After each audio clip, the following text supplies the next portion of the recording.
போதை ஒழிப்பு பேரணி மாணவர்களுடன் நடந்து சென்ற எஸ்பி.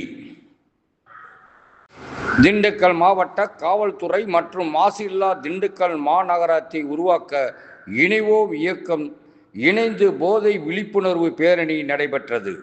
திண்டுக்கல்லில் போதை ஒழிப்பு விழிப்புணர்வு பேரணி திண்டுக்கல் பேருந்து நிலையம் அருகே இருந்து பேரணி தொடங்கியது. இந்நிகழ்ச்சிக்கு மாசில்லா திண்டுக்கல் மாநகரை உருவாக்குவோம் இயக்கத்தின் தலைவர் ஜெயக்குமார் தலைமை தாங்கினார்.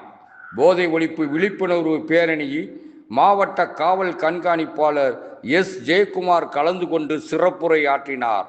அதைத் தொடர்ந்து மாணவர்களுடன் சேர்ந்து உறுதிமொழி எடுத்துக் கொள்ளப்பட்டது. இருந்து பாதுகாப்பதற்கு முயற்சி செய்வேன். போதையில்லா ஆரோக்கியமான சமுதாயத்தை உருவாக்க பாடுபடுவேன்.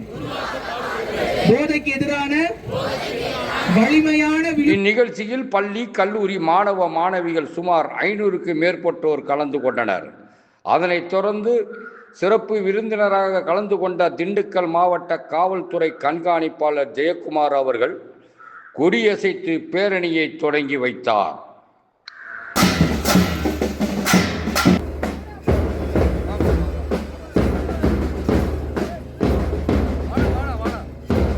இப்பேரணியில் மாணவ மாணவிகள் தங்கள் கைகளில் போதை வாசகங்கள் ஏந்திய பதாகைகளை எடுத்துச் சென்றனர். மாணவர்களுடன் சேர்ந்து மாவட்ட காவல் கண்காணிப்பாளர் ஜெயக்குமாரும் விழிப்புணர்வு வாசகங்கள் அடங்கிய துண்டு பிரசுரங்களை பொதுமக்களுக்கு வழங்கினார். பேரணியானது பேருந்து நிலையம், டட்லி பள்ளி, பூ மார்க்கெட், அரசு மருத்துவமனை வழியாக சுமார் 2 கிலோமீட்டர் தூரம் நடந்தே மாணவ மாணவிகள் சென்றனர்.